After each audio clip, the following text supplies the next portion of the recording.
Hey, everybody, it's Mickey with the Y Project 911 presented by the For Paul Foundation. I'm here today for episode 10 Surviving and Thriving Spouses. We're up in Jupiter, Florida with a beautiful Diane Dillon. Diane is the widow of Jimmy Dillon, who was a captain in Miramar Fire. I was on for about a year when he had his tragedy. Wonderful, wonderful human being who we'll talk about in a minute.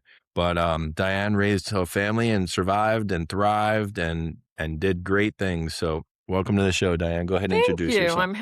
I'm Diane Dillon, mother of James, Matthew, and David Dillon, and wife of Captain Jimmy Dillon. And here we are to talk about the experience of surviving and thriving. Surviving and thriving. So, I remember getting the phone call in 2006 and I got hired in 2005. He made a lasting impact on everybody that knew him. He was an amazing man, and it was a crazy tragedy that happened. But I want to talk a little bit about Jimmy. Like, how long are you guys together? How'd you meet? Tell me about Jimmy Dillon. I met Jimmy as an elementary student in an Irish Catholic school in Rhode Island. We lived about 5 streets from each other, and we both came from big families. And I used to see him on his paper route, and decided he was rather cute. So we started dating in high school, in the early years of high school. Went to each other's junior prom, senior prom, and that was the beginning. That was the beginning, but his whole family was firefighters, right? So his dad, his Correct. brothers, they were Correct. all firefighters in Rhode Island. Yes.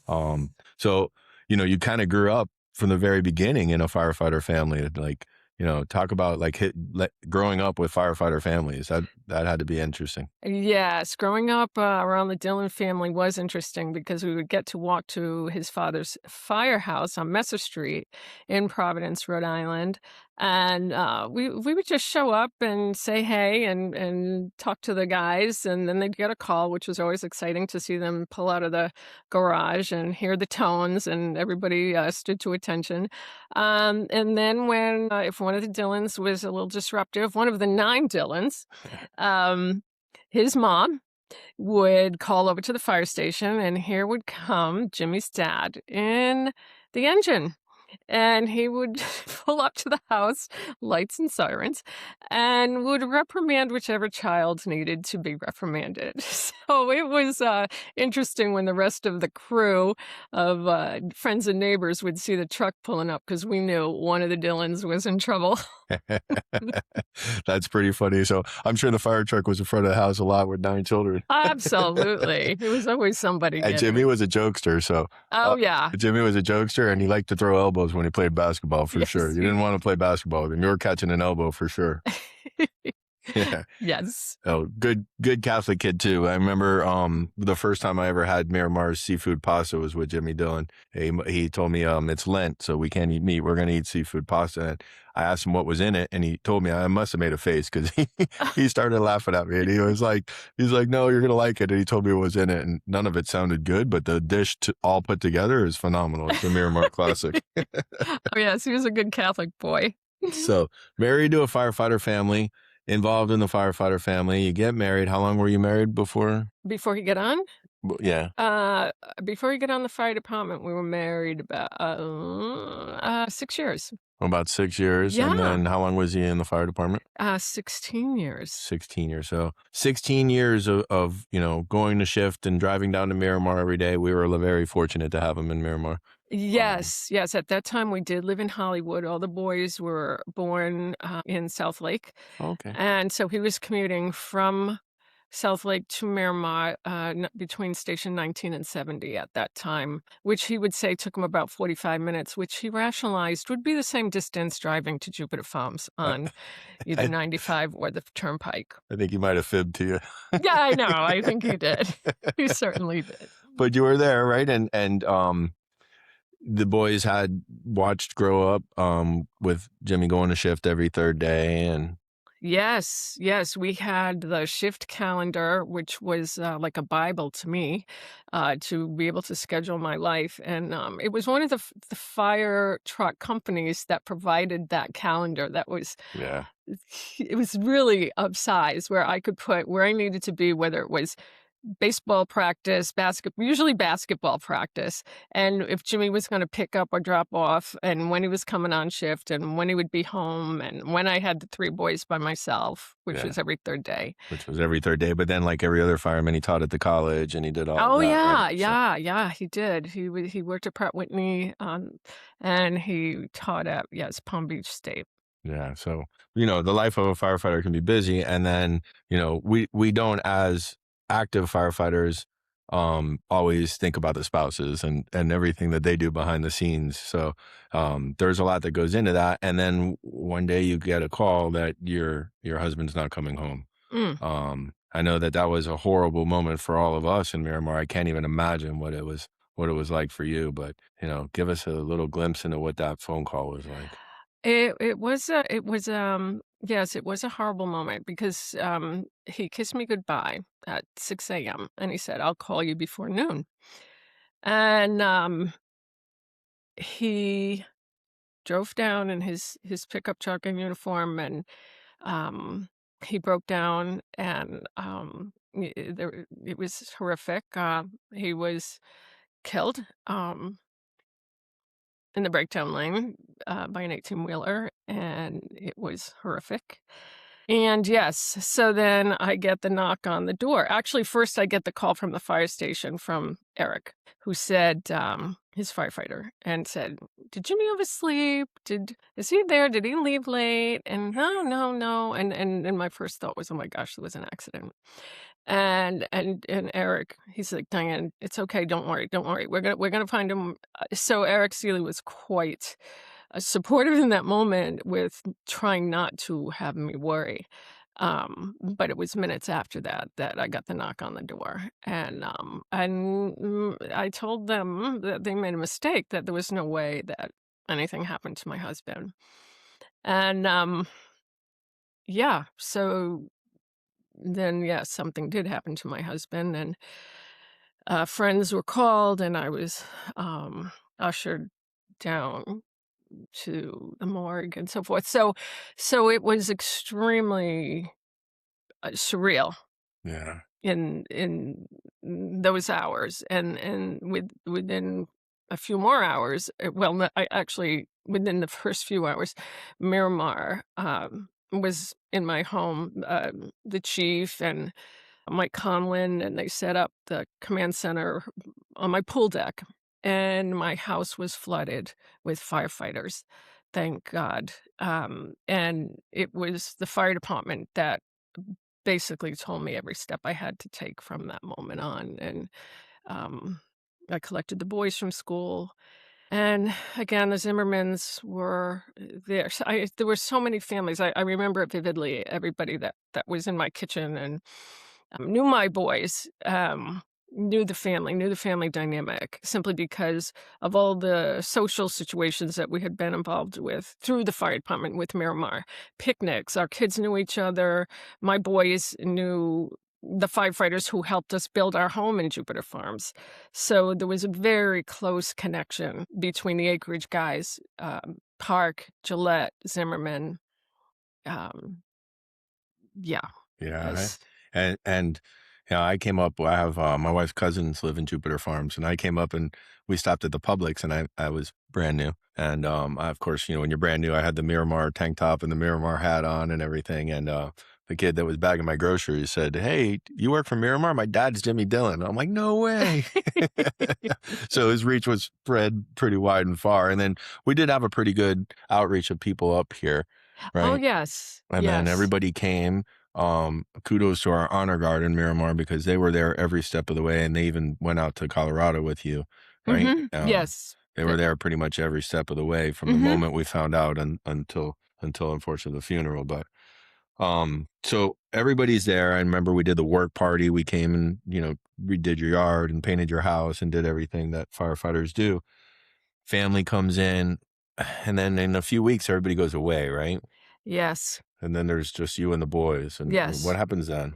It was a bit of a nightmare, because we initially had the meal train and people meaning so well wanted to provide food for us, and we had lasagnas and macaroni and cheese and all these wonderful dishes that we couldn't possibly consume.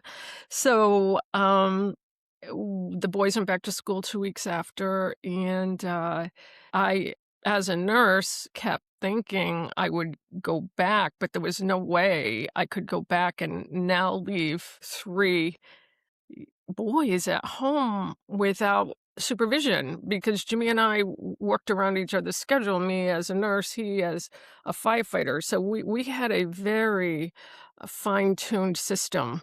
For me to go back was not realistic at that time. So my life was upended, as was the boy, everybody.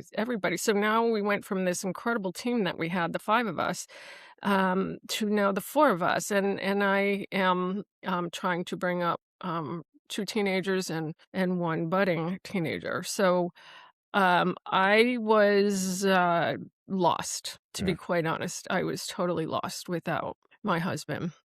There was still a little bit of help from, like, the Zimmermans and, Oh, people that yes. were Oh close. my gosh. The fire department was a constant. They were a constant because prior to Jimmy's death, there had been Hurricane Wilma, and we had sustained quite a bit of damage on the property, on the acre and a quarter. So there were trees that were still down, and that's where Miramar came in and made sure that by the time I got home from Rhode Island after, laying Jimmy to rest in Cranston, Rhode Island, in the cemetery that has the family plot, that, I was not coming home to any of the residual work needed from the hurricane. So, yes, Miramar remained a constant. They were coming to my home several times a week. They finished the alarm system, they put up hurricane shutters. They were there helping with the hurricanes, right? But you're still, I mean, you're pretty much by yourself. Oh, You're yeah. raising 3 boys. Yeah. Um, this is the Y Project 911, and I always like to talk about, peer support and mental health and tough conversations and stuff like that. And I'm sure you had to do a lot of that. And your Mm. 3 teenage boys, right? Mhm. Just lost their father. You're dealing with it, and you don't really have time to deal with it because you're busy raising your boys. So, how did you get through that? Like, obviously therapy and stuff like that, but how does one get through that? With great difficulty. I did seek out grief counseling almost, immediately through the church, and that was a huge help. But teenage boys don't necessarily want to go to counseling, but I did want to introduce them to it, and there were many times, that I did drag them. Um, Especially, well, it was more the 2 that were at home because David had started his freshman year, in college, so I could not necessarily r rein him in to go with me, but the other 2, yes, I did, and, it was helpful, but it was sporadic because of their schedules, their athletic schedules, but, it was necessary, and, I I really tried to wrap my arms around how I was going to move forward as a single mother. Now I found myself a single mom, and I didn't quite identify with that role ever. So it was a lot. It was a lot. My family, Jimmy's family, all up in Rhode Island, and again, my strong link was the fire department. Yeah. And then, your boys are getting older, you're raising the boys, you're going to therapy. We'll talk a little bit about all that after, the boys, because the boys, this is surviving and thriving for a reason, because the boys have all grown up, you have grandchildren, they're doctors, like, you've done an amazing job, which is why I wanted to talk to you. Um, but then in 2009, we're diagnosed with breast cancer, right? Yes, that was a bit of a complication. I wanted to just deal with that and not have to tell my boys, and the initial surgery didn't quite work out, so I ended up with a more radical, surgery, and I could not keep that from my boys, they had a tough time with that because they had lost their dad, and now mom has cancer, so it was another trauma for them. Um but yet again, the 4 of us remained very cohesive through that. I reassured them that I was gonna be fine, and, as a nurse, I knew too that this could be dealt with. Yes, it had to be radical, but we did I did what I had to do, and I was surrounded by a great team of doctors, and fortunately, I did not need chemotherapy. Oh, that's good. So, yeah, That's good. that was good. Yeah, and you battled with that for what, a year, 2 years? It was more between the surgery, post-op, so forth. It was a good 6, 8 months, but yet again, actually, I was supposed to go to lunch with Debbie Zimmerman the day I had my mammography, and so when I had that done, they're saying, "Well, we need you to talk to the doctor." And I'm calling Debbie, and I said, "They're telling me I have cancer." And she's like, "I'm coming." So Debbie Zimmerman, the wife of John Zimmerman, flew up to Jupiter Medical Center in that moment and was with me on my journey. And so the Zimmermans were they were everywhere. They were there. They were there when I needed them most. Yeah, Yeah. Zimmermans are great people. They don't know how to rent a boat, by the way. Leave the bumpers out. Johnny will know what I'm talking about. but so the surviving and thriving, we survived the death of Jimmy. Now we're surviving breast cancer. We have 3 growing boys going off to college and doing all of these amazing things. And not only did you survive all of that, not only did your boys grow up to be phenomenal people and they're having children and you're a grandma, now we're helping other people, right? Yes, yes, and the thing that got me through the raising my boys as a single mom was actually the compass that and the legacy of Jimmy, because he remained my compass. What would Jimmy do? What would Jimmy want me to do? How would we have done this if he were here?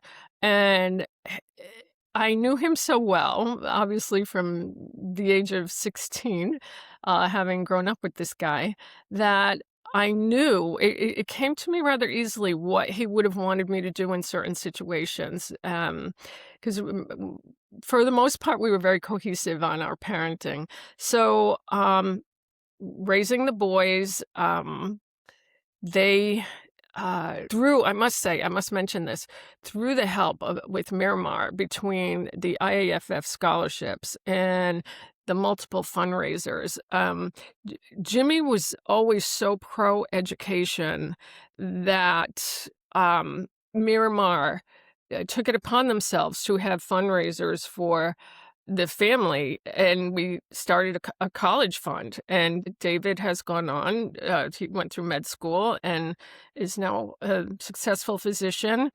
And Matthew is a successful dentist.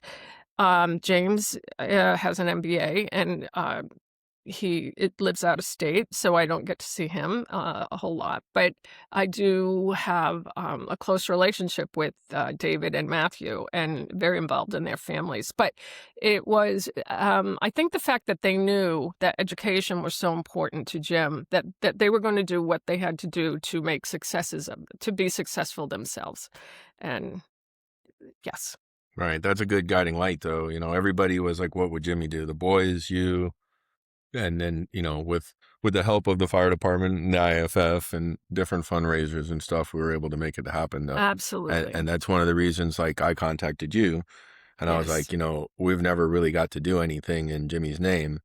And I really, when I got an opportunity and a platform to do it through Fort Paul Foundation and the South Florida Fools, I was like, I really want to do a scholarship for Jimmy Dillon. And that was an answer to my prayer, because I had looked for opportunities along the way to give back, number one, and also to create purpose to what do I do? How do I turn this horrific tragedy into something positive? How can I help someone else? And yes, when Mickey provided that opportunity for me, it was a huge blessing, and my sons felt the same way.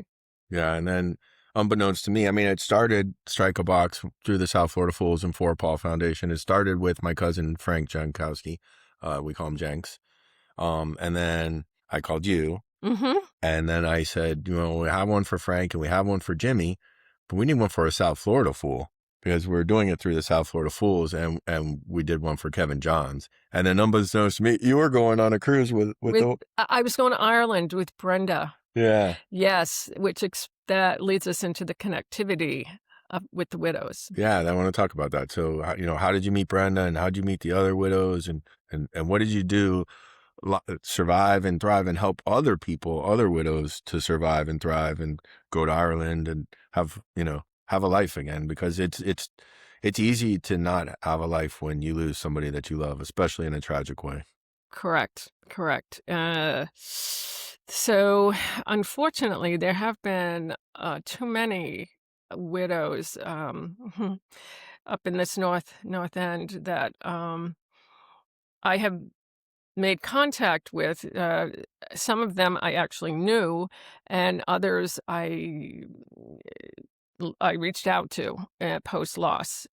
Some did live in Jupiter Farms, and would reach out to them, and some of them knew my situation, and we would go for coffee. We would just talk, and then we found our group growing, and it was just a social group of us. There are like 5 of us up here, and honestly, nobody knows what it's like to be in these shoes until they're in them, and that makes us a very unique group of women. Yeah, I can imagine. I can imagine. And do you go around the country and help other people? I did not have that opportunity on my own, but I was in 2006 at the IAFF Fallen Firefighter Memorial in Colorado Springs, and went into what was called at the time the family room, and met the ladies who were running that room, and they had suggestions for me. I just tiptoed in the room because everything about being there was so overwhelming. Um, the support that is poured into that September memorial is it's life changing. So when I did go in and chat with the ladies, they decided that I should try to get there next year, so '07. So I did. I think I went in '07 or '08, but I arranged. Yes, I did.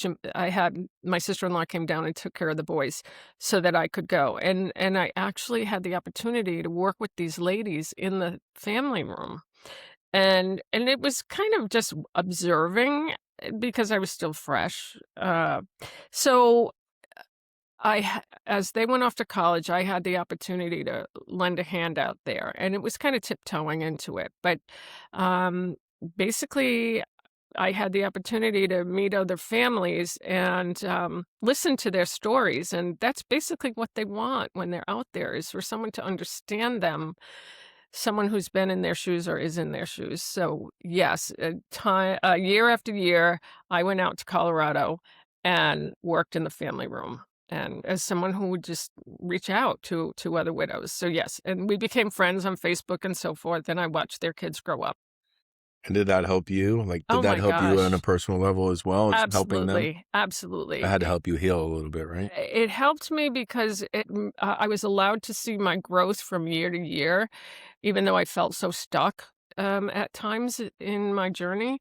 But it definitely did help to know that the grief walk does allow one to get to a point where, yes, you can give back, you can help someone else who's in the same situation, and there are opportunities to find repair and just peace with knowing that you can help someone else. Yeah, helping somebody else is usually a good way to heal yourself. It But certainly is. Dawn went through the same thing. Her husband was killed by a drunk driver. Up here, right down the road, Indian Town Road. There's a marker for him on June 1st, and she started the For Paul Foundation, and she's heavily involved in a lot of the EMS memorial stuff. But we're gonna try and get you involved with the families and the spouses and stuff. I know, and now that everybody has grown and flown, that I can continue. There was a lapse with COVID, of course, that caused a drop in involvement, even with the local gals. But yes, there are opportunities on a grander scale, and I have that time now. So, Yeah. I think that, with firefighters, we are first responders in general. We're very good at ceremonies and shiny things. We run into burning buildings for a living, right? So we're good at shiny things and folding flags and ceremonies. I don't know that we're always great with follow up, and especially with spouses, because we don't really know what to say. And sometimes the surviving spouses don't even know what to say, right? They're like, they're complaining about their husband taking an overtime shift, or they're complaining about, my husband has 3 jobs, and you're just wishing that your husband could come through the door, right? absolutely. Absolutely. Yeah, there was a whole different level of, appreciation. I remember when Jimmy would get overtime and I would have to call into the hospital or there was always a, "Don't tell me you have overtime." I was that girl, and because it was a whole lot of rearranging. And I will say that, yeah, it's a completely different situation when they don't come home again. So, um, as hard as the overtime shifts are, thank God, hopefully they will come through the door the next day, and Right. you will have a few more shifts, many, many more shifts.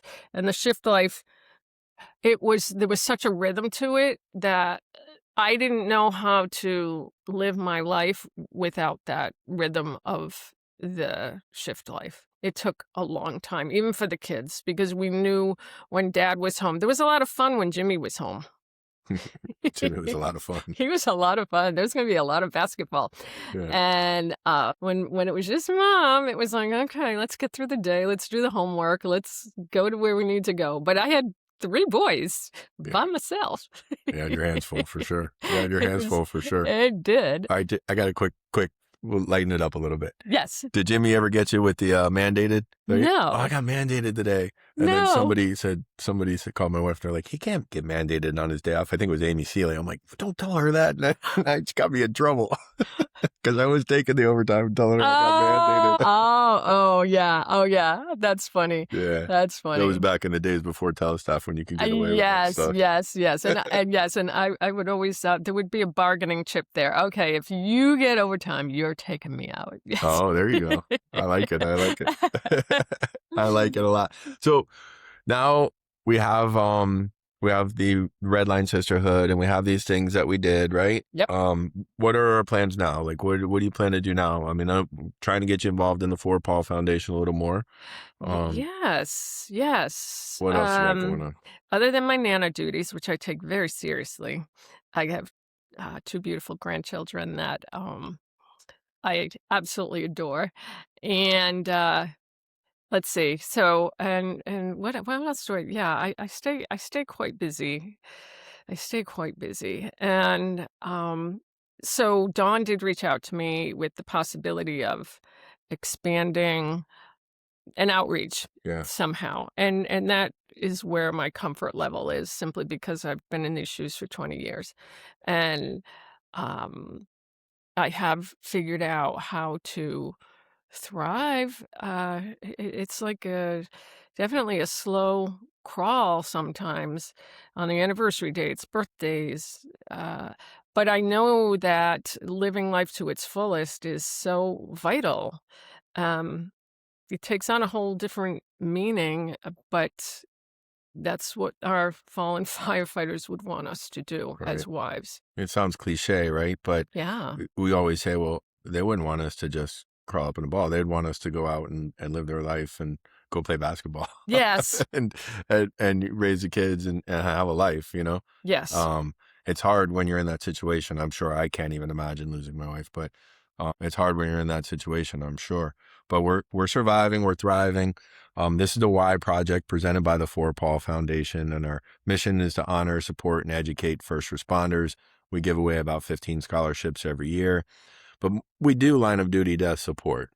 Dawn has been through it like you have, Mm-hmm. and she goes around nationally and she does line of duty death support. So I'm looking forward to you getting involved in that for sure, because I believe you'd be a huge asset to that part of the organization.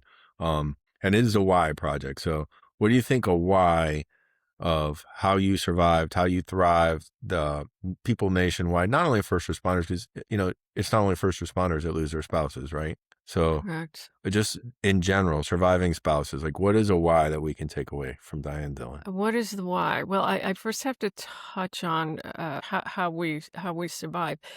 I cannot underestimate the help that I did receive from Miramar. There was a constant line of communication over those 64 miles between the station and Jupiter. So for someone to be maybe an unofficial liaison or to keep the families keep in touch with the families because you guys were my lifeline. You really all the time, and I knew we were 64 miles apart, but you were always open. You kept the line of communication open, and that was everything to me. So, um, what can we do? It's all about communication. It's all about outreach. It's all about networking. It's all about once there is a loss, like mine, the family often doesn't know where they stand with the fire department. There is a sense of belonging, especially there was a huge sense of belonging in my case, but I think that connectivity is vital. So I think that's what I would stress, that not that the fire department needs to take on a widow, but you guys were family and our family for my family, and you knew Jim, just like all these departments knew the guys that were lost, and it's so important that we keep some kind of back and forth, Some kind of interaction, right? some kind of interacting, because you would that's where they spent most of their life was with you Right. Well, guys. we spent a third of our life. We spent a third of our Yeah, life, in the fire department, and we always say it's a family. It really is a family. It's and families fight sometimes. Sometimes we don't always get along, but it is a family. And I'll tell you a story. I don't want to make you cry, but I'm going to tell you a story. tell me a story. We were at Jimbo's funeral from Pompano. Then fell off the ladder and died. And we were doing the honor guard, and we're all in line, and they're taking the casket down. And through the crowd, we see Diane Dillon, and it's me, O'Gorman, Orly, Frank Ruiz. I mean, it's all the honor guard there, and we were weeping like little babies when we saw you through the crowd because we hadn't seen you in a minute. Mm. And the rest of the honor guard was looking at us like, "What's wrong with these guys?" We Oh, were grown men when we were crying like little babies because we hadn't seen you in a little while. And it's an honor to be able to give away the scholarship for Jimmy and see you and interact with you more often. So thank you. I'm honored to have you on the show, and it really really has been a great thing. And I believe Miramar Benevolent's going to try and go ahead and do a scholarship for Jimmy as well, right? Yes, yes, So let's talk about yes. that. Okay, so I did reach out to Miramar, because was looking for the interaction to be kept within the Miramar family, and also for my boys to be involved in perhaps in some way with the selection or whatever. Because what this does for us as a family, it is actually very healing for me and for my family to honor the legacy of Jim and to honor the legacy through a scholarship. He was born and bred in the fire department Yeah. lifestyle, so he was raised with that, as were my boys, and I want my grandchildren to know who their grandfather was, and I feel that this is the best way to do it, is to honor Jim, and with the help of the benevolent, we can keep it in a smaller unit, and I think that will be helpful with time as time goes on. I like it. And have you discussed, like, is it going to stay in Miramar? Or, like, would the person be a Miramar firefighter? I don't. Like, are we going to sponsor a intern I think cadet? I think I'm dealing with Julie on this. We're, Okay. we're still we're still working through some of the grassroots of it, That but would be a neat thing. That would be a neat thing if they stayed and got hired by Miramar and flourished in the yeah, city of yeah, Miramar it would Fire. be. It would Yeah, be. that would be good. I like it. And we got to give a shout out to Miramar Benevolent, Wydra, Nick, They're all doing a great job. Yes. They're definitely kicking up. The benevolence been doing a great job. Yes, yes, and they've been very receptive to my suggestions and my desire to keep it in-house. Yeah. So, it's a why project, and I always talk about like how as senior leadership, as senior people on the fire department, how we can make it better. We can relate to the newer generation, we can relate to the widows, we can relate to all of this stuff.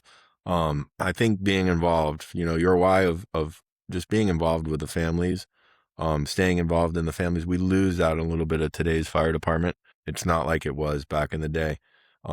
So as senior leadership, as senior people, we have to try and emphasize how important it is, because you never know. You never know. Life is short, and it could happen one day where you really need the camaraderie, Absolutely, So absolutely, I yes. think that's a why that we can take away from our discussion.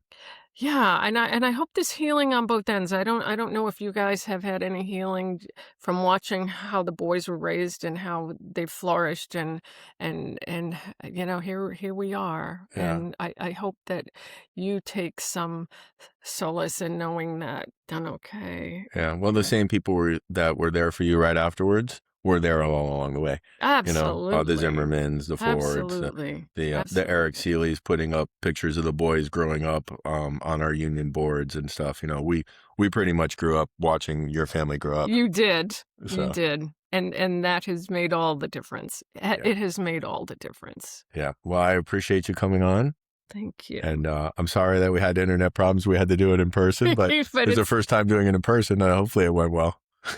yeah. I hope everybody enjoyed it. You guys have a great day. Thank you. Thank you.